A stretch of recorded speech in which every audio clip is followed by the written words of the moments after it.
Hello guys, so welcome to day one of figuring out if I have that singer potential or not होइन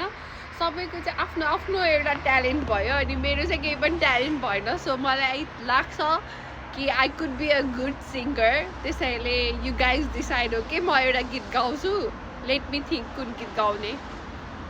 त्यो okay okay त्यो काफ्लेवाला गीत है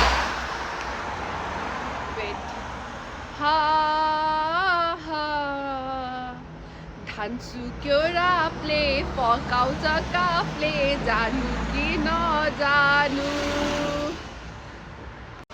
I think त्यतिले मात्र पुगेन त्यसैले म चाहिँ अर्को गीत गाउँछु होइन तपाईँहरू अलिकति मोर क्लियरिटी होस् न त होइन त्यो थोरै भयो क्या सोच्न दिनु है ओके ल नबिर्से तिमीलाई नपाए तिमीलाई बिना अर्थ दिलमा सजाए तिमीलाई यो यात्रा सुनौलो अनि साथ तिम्रो सम्झेर भेट्न